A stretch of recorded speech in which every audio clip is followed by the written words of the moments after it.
Hi guys, my name is Ronit Verma और स्वागत है आपका गोपी कोचिंग क्लासेस के अंदर। हम पढ़ रहे थे क्लास 11th बायोलॉजी और उसके अंदर मैंने आपका स्टार्ट की थी फर्स्ट यूनिट के हमने चैप्टर फर्स्ट के अंदर पढ़ चुके थे द लिविंग वर्ड। आपका ये चैप्टर है, इसके अंदर हमने पढ़ा था। लास्ट जो वीडियो था वो था अपना बाइनोमियल नोमेनक्लेचर के बारे में। उसके अंदर हमने आपकी बाइनोमियल जो नोमेनक्लेचर है उसके बारे में पूरा पढ़ चुके थे।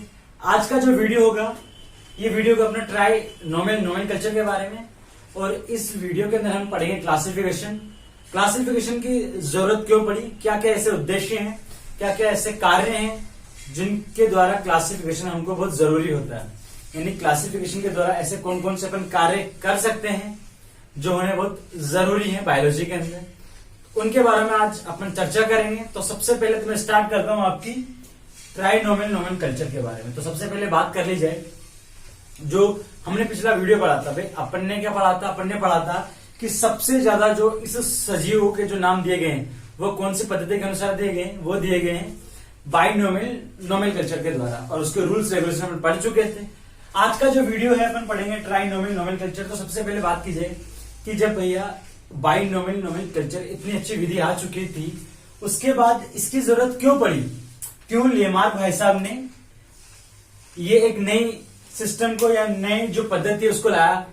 क्यों ट्राइनोमियल नोमेनक्लेचर को लाया? इसके बारे में अपन बात करते हैं। भाई देखो क्या हुआ ये कि जाति के जो सदस्य थे, भाई लास्ट क्या होता है अपना, भाई वंश के बाद क्या आती है? जाति। यानी जाति के बाद तो सब खत्म हो जाता है अकॉर्डिंग टू बाइनोमियल नोमेनक्लेचर के बारे में। बट क्या हुआ, इन्होंने देखा कि जो जाति थी उस जातियों के अंदर भी क्या थी? बहुत सारी विभिन्नताएं आ रही। जैसे कि मैं बात करूं अपन क्या, मनुष्य एक जाति, तो मैं मनुष्य हो गया, मनुष्य और भी मनुष्य हो जाएंगे, जैसे कि अफ्रीका के मनुष्य हो गए, यूरोप के मनुष्य हो गए, ये सभी क्या है? मनुष्य। लेकिन इनमें भी क्या है? विभिन्नता है। तो विभिन्नताओं के आधार पर इन्हें भी क्या कर दिया गया? एक उपजाति में बांट दिया गया। उपजाति में जो बांटा गया इस उपजाति को क्या कहते हैं? इस उपजाति को कहा जाता है या तो सब स्पीसीज कहा जाता है या इसे कहा जाता है वेराइटी। क्या कहा जाता है? वेराइटी। तो ये बात समझ में है आपको कि क्यों ट्राइनोमियल नोमेनक्लेचर की आवश्यकता पड़ी? इसलिए पड़ी कि जाति के जो सदस्य थे उनमें क्या आ रही थी? अधिक विभिन्नताएं आ रही थी, अधिक असमानताएं आ रही थी, और इस असमानताओं के आधार पर क्या करा? इन्हें उपजाति यानी सब स्पीसीज एंड वेराइटी यानी कि एक किस्म में बांट दिया गया। इसको एक एग्जाम्पल के माध्यम से समझिए। जैसे कि देखिए, ये है ब्रेसिका ओलेरेशिया और ब्रेसिका ओलेरेशिया। ये सभी क्या है? ये सभी के सभी हैं गोभी जो होता है उसकी जातियां हैं। ठीक है। अब इन जातियों में असमानताओं के आधार पर क्या करा गया? इन्हें बोट्राइटिस, कैपिटेटा और कैलुरोरापा, इनके अंदर डिवाइड कर दिया गया। भाई क्या हो रहा था? हो ये रहा था कि ये एक ही जाति है, बट क्या हो रहा है? इन जाति में क्या हो रही है? बहुत सारी असमानताएं पाई जा रही है। तो असमानताओं के आधार पर क्या हो गया? इन्हें एक नई वैरायटी के अंदर बांट दिया गया। जिससे क्या हुआ? जिससे अपन को ये हुआ कि अब हमें कंफ्यूजन नहीं होगा। क्यों? क्योंकि अब आपसे कोई पूछे कि भैया कैरेक्टर बताओ ब्रेसिका ओलेरेशिया बोट्राइटिस के, तो आप किसके बताओगे? आप बताओगे फूल गोभी के। पहले क्या हो रहा था? पहले हो ये रहा था कि आपसे कोई पूछे ब्रेसिका ओलेरेशिया के कैरेक्टर बताओ, तो क्या हो रहा था? भाई इसके तो 3 जातियां ही और तीनों में कैरेक्टर तो अलग अलग है। तो आप किसको गांठ गोभी के बोल लेगा, कोई पत्ता गोभी के बोलेगा। अपन ने तो किसका पूछ रहा था?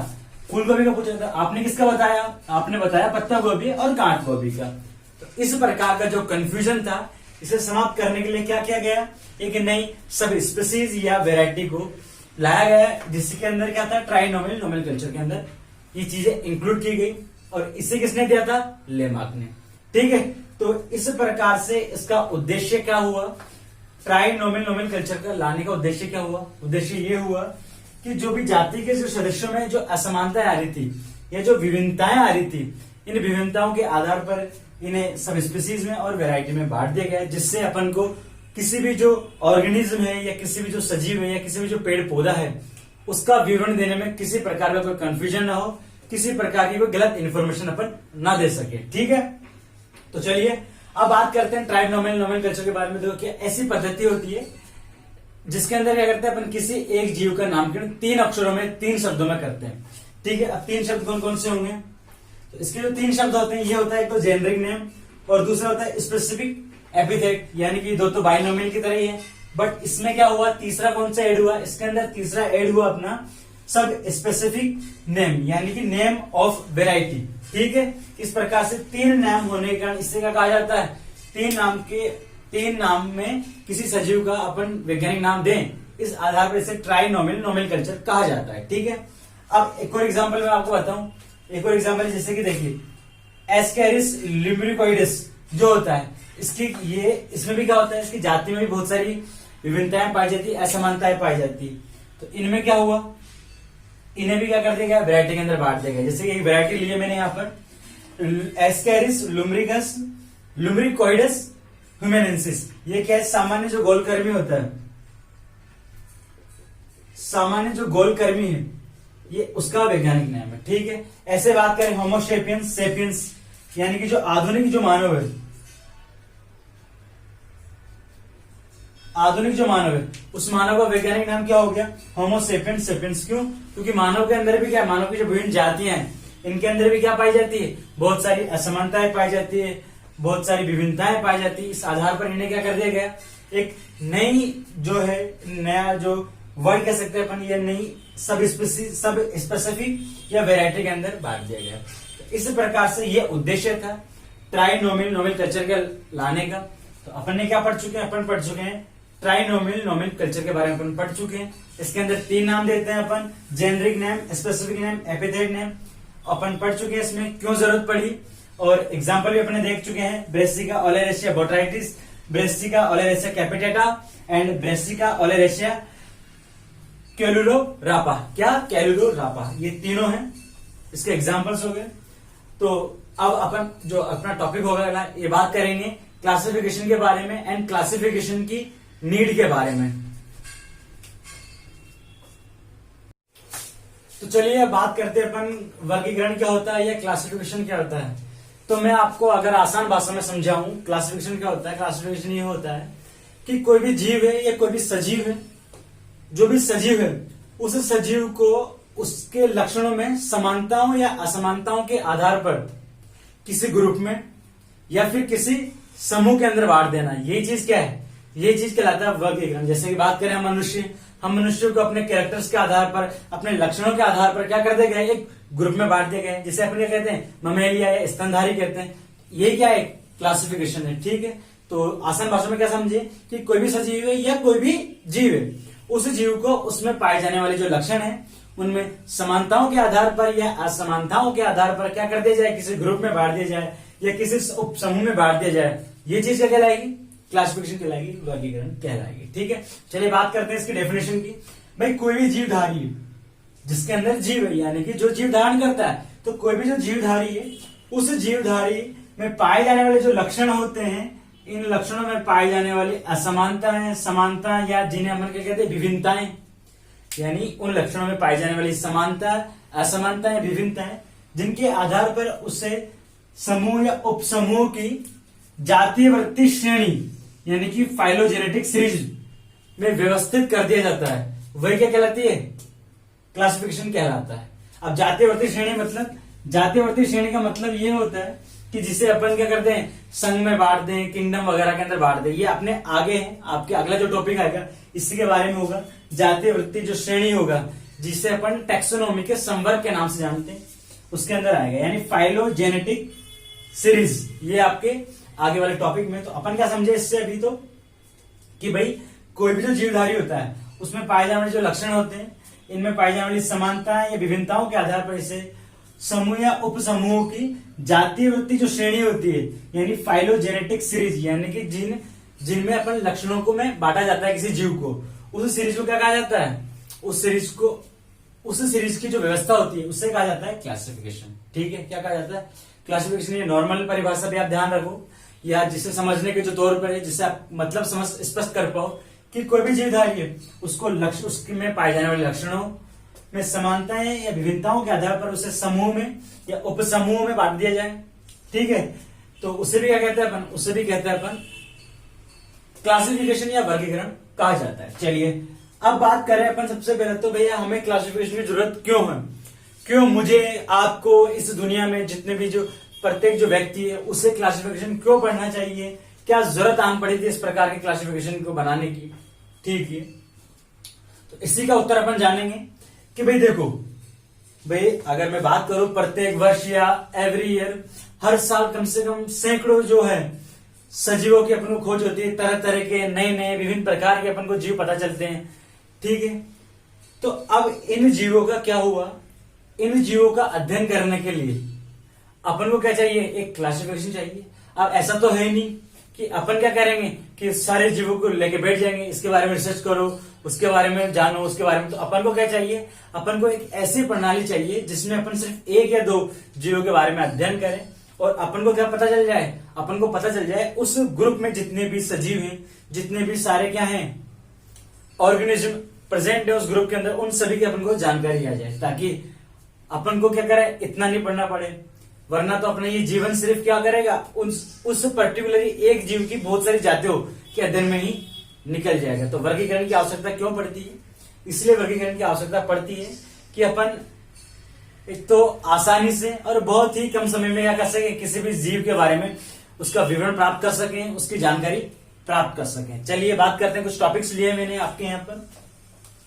मैं सबसे पहले तो किसी जीवधारी की पहचान के लिए, भाई कोई भी जीवधारी जैसे कि हम मनुष्य हो गए, कुत्ता हो गया, बिल्ली हो गया, मछली होगी, इनकी पहचान के लिए क्या है, वर्गीकरण है। इसके लिए क्या होता है, वर्गीकरण जरूरी होता है। अब कैसे, जैसे कि हम क्या है, स्तनधारी अपन है, जैसे कि जलीय हो गए, जलीय जो जीव होते हैं, जैसे कि बात करूं मैं ब्लू व्हेल, ये भी क्या है, स्तनधारी होती है। पक्षी हो गए, पक्षी क्या होते हैं, एवीज होते हैं।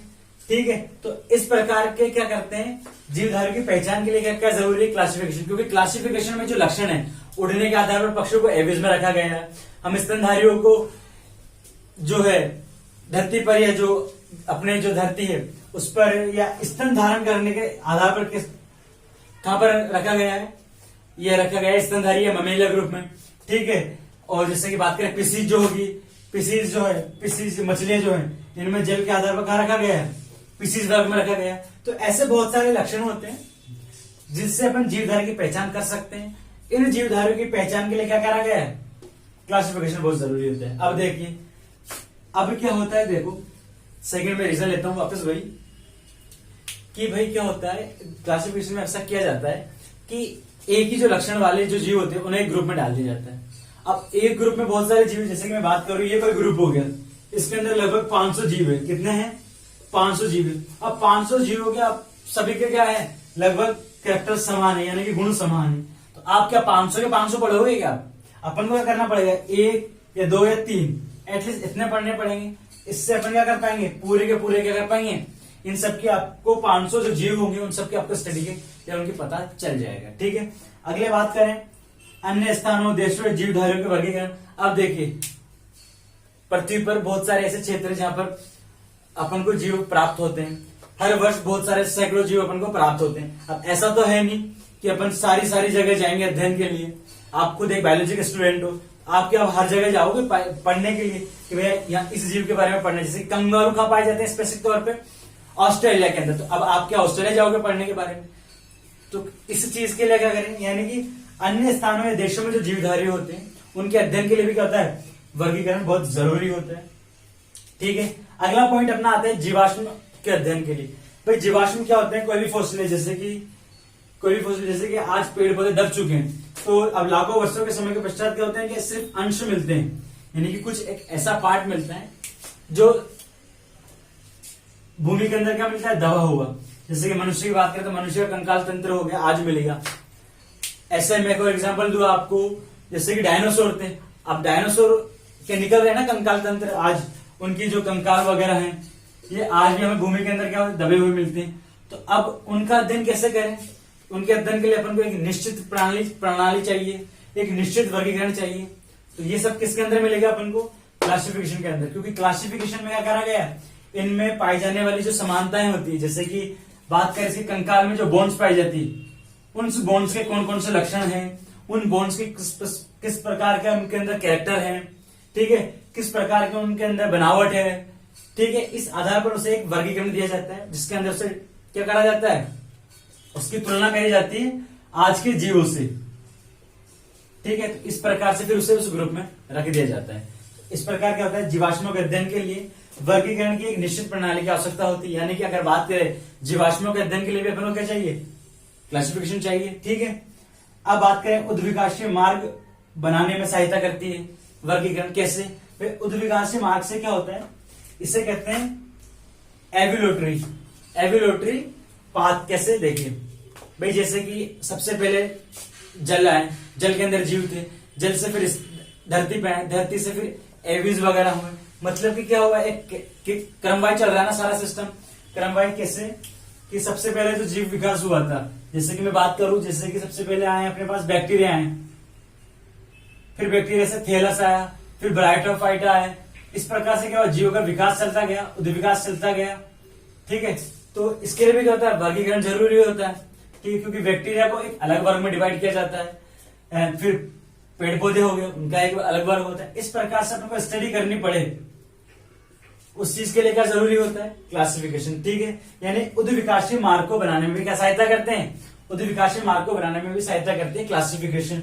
अब बात करें भावी संयोजी या छूटने वाली जो कड़ियां होती है, मतलब कैसे भाई, जैसे कि बात करें एक ऐसा जीव है, ठीक है, जैसे कि मैं मान लेता हूं ये कोई बी जीव है अपना। ठीक है, अब इससे पहले के जितने भी जीव थे, ये सारे जीव कहां थे, ये सारे जीव थे पृथ्वी पर। बट इसके बाद इसमें कुछ परिवर्तन आए। ठीक है, जिससे ये पृथ्वी पर भी रहता है और किस पर भी रहता है, और ये जल पर भी रहता है। जैसे कि मैं आपको एक एग्जांपल ले लेते हैं, अपन बी को हटाओ, यहां पर अपन ने ले लिया मेंढक। ठीक है, मेंढक अपने ले लिया। अब मेंढक क्या होता है, जल में भी पाया जाता है और स्थल पर भी पाया जाता है। तो इसे क्या कहा जाता है, इसे कहा जाता है, इनके बीच का उभयचर कहा जाता है, यानी कि इनके बीच की योजक कड़ी कहा जाता है ना। किस किस के बीच की, जलीय जो जीव होते हैं और स्थलीय जो जीवों के बीच की योजक कड़ी कौन है, मेंढक हो गए, जिसे उभयचर कहा जाता है। इस प्रकार से ये क्या करते हैं, भावी संयोजी या छूटने वाली जो कड़ियां होती है उनको भी बताने में क्या करता है, वर्गीकरण सहायता करता है। तो इस प्रकार से हमें वर्गीकरण की जरूरत पड़ती है। अब बात करेंगे अपन वर्गीकरण के उद्देश्य क्या क्या है और वर्गीकरण के कौन कौन से कार्य हैं। तो अब बात करते हैं objectives and function of classification, यानी कि जो वर्गीकरण के उद्देश्य क्या क्या हैं और कार्य क्या क्या हैं। चलिए, तो सबसे पहले बात करें, अगर बात करें वर्गीकरण जो होता है उसके दो कार्य हैं। सबसे पहला कार्य तो क्या है, सबसे पहला कार्य तो ये कि जितनी भी प्रजातियां पृथ्वी पर प्रेजेंट है उनकी क्या करना, पहचान करना और उनसे अधिक विवरण जुटाना, यानी कि उनके बारे में अधिक से अधिक अपन को जानकारी प्राप्त करना। ये फर्स्ट फंक्शन किसका हो गया, ये हो गया क्लासिफिकेशन का फर्स्ट फंक्शन हो गया। अब सेकंड फंक्शन क्या है कि जो सजीव है, जिनके अपन जो प्रजातियां हैं जिनकी अपन ने पहचान करी है या फिर जिनके बारे में अपने विवरण या जानकारी प्राप्त करी है, उन जानकारियों के आधार पर, यानी उनमें जो लक्षण पाए जाते हैं, उनमें समानताओं के आधार पर उनमें संबंध स्थापित किए जाते हैं कि ये एक दूसरे से किस प्रकार से संबंधित हैं। फिर उनमें क्या क्या जाता है, इवोल्यूशनरी ग्रुप यानी समूह में बांट दिया जाता है। जिससे क्या होता है, जिससे ये होता है कि एक जो एवोल्यूशनरी सिस्टम प्राप्त होता है अपन को। भाई कैसे, जैसे कि मैं बात करूं, भाई कोई भी जो जीव हो गए जिनमें समानता है, जैसे कि मैं बात करें अपन है मनुष्य हो गए, अपन किन से समानता दर्शाएंगे, अपनी जो समानता होगी, जो भी अपना कपिवंश है, कपिवंश माने तो भाई जितने भी जो बंदर आएंगे, यानी कि जो गोरिल्ला आएंगे, अब इनके लक्षणों में अपने लक्षणों में समानता है ना बहुत सारी। तो ये क्या है, ये अपना क्या करते हैं, ये एवोल्यूशनरी ग्रुप है अपना, यानी कि इन क्लासिफिकेशन के आधार पर अपन क्या कर सकते हैं, इस प्रकार के एवोल्यूशनरी के अगर ग्रुप बना सकते हैं और फिर क्या कर सकते हैं, उसके आधार पर एवोल्यूशनरी सिस्टम स्थापित कर सकते हैं। ठीक है, तो ये दो फंक्शन थे इसके कि भाई जो प्रजाति में पाई जाने वाली समानताओं के आधार पर और संबंधों के आधार पर एवोल्यूशनरी यानी विकासोन्मुख समूह में बांटना। ठीक है, तो इस प्रकार से दो कार्य हो चुके हैं। अब इनके उद्देश्य देखते हैं। भैया इनके उद्देश्य क्या हो गया, सबसे पहले तो भैया पृथ्वी पर जितने भी जो जातियां प्रेजेंट है उनकी पहचान करो, उनका विवरण प्राप्त करो। ठीक है, अब पृथ्वी पर चाहे वो ज्ञात जाति हो या कोई भी अज्ञात कोई भी जो जीव हो या कोई भी जो सजीव अपन को मिला हो, उन दोनों की जातियों की आसानी से पहचान कर सकें, आसानी से अपन पता कर सकें कि जो अपन को जो नया जीव मिला है, जैसे कि बात करूं ये एक नया जीव अपन को मिला है, इस नए जीव को कौन से ग्रुप में रखना है, किस जाति के अंदर ये आएगा, कौन सा इसका ऑर्डर होगा, ये सभी क्या है इसके लिए अपन को आसान हो ये सारी चीजें, अपन को कोई डिफिकल्ट समस्या का सामना नहीं करना पड़े, उसके लिए एक ऐसी प्रणाली विकसित करना जिसके द्वारा कोई भी जो अज्ञात हो या ज्ञात हो उनको क्या कर सके, आसानी से अपन व्यवस्थित कर सकें, ठीक है, और उनका अध्ययन कर सकें। उसके लिए भी क्या होता है, क्लासिफिकेशन जरूरी होता है। अगला बात करें भाई, जीवधारी जो होते हैं उनमें जो संबंधित लक्षण है, उन संबंधित लक्षणों के आधार पर जातीय वंशानुगत समूह में व्यवस्थित करना, ये चीज आ चुकी है। देखिए भाई, जीवधारियों में जो भी संबंधित लक्षण होता है उनमें जातीय वंशानुगत समूह में व्यवस्थित करना, यानी कि एवोल्यूशनरी ग्रुप में बांटना, ये चीज है। ये सेम चीज है यहाँ पर जो अपन यहाँ पढ़ी कि भाई जो भी जीवधारी है या जो भी जो जीव है, जो भी जो प्रजाति है, उस प्रजाति में पाई जाने वाली समानताओं के आधार पर उसे विकासोन्मुख जो समूह होते हैं उनके अंदर बांटना, ठीक है। तो इस प्रकार से ये उद्देश्य थे, ये फंक्शन थे किसके, क्लासिफिकेशन के। तो आज की वीडियो के अंदर हम सिर्फ इतना पढ़ेंगे। वीडियो में अगर आपको कुछ भी डाउट्स वगैरह हो तो क्या करना, आप कमेंट करना, मेरे को कमेंट करके पूछ सकते हो, और चैनल पर नए हो तो सब्सक्राइब जरूर कर लो। अपन यहाँ आपको पूरी 11th क्लास के बायोलॉजी पढ़ाएंगे, डेली वीडियो लेक्चर आया करेगा। टाइम थोड़ा अभी इश्यू चल रहा है, उसके लिए मैं आपसे क्षमा चाहता हूं। और लाइक कर देना वीडियो को, शेयर करना अपने दोस्तों के साथ, ताकि वो भी क्या पढ़ सके इस लॉकडाउन वाले टाइम में। और मैं आपको यकीन दिलाता हूं कि वीडियो डेली आएगा, और मैं आपका पूरा जो सिलेबस है वो सिलेबस कहां कराऊंगा, पूरा अपने यूट्यूब पे कराएंगे, ठीक है, और विदाउट एनी किसी चार्जेस के। तो आज के वीडियो में इतना ही। वीडियो देखने के लिए आपका बहुत बहुत थैंक यू।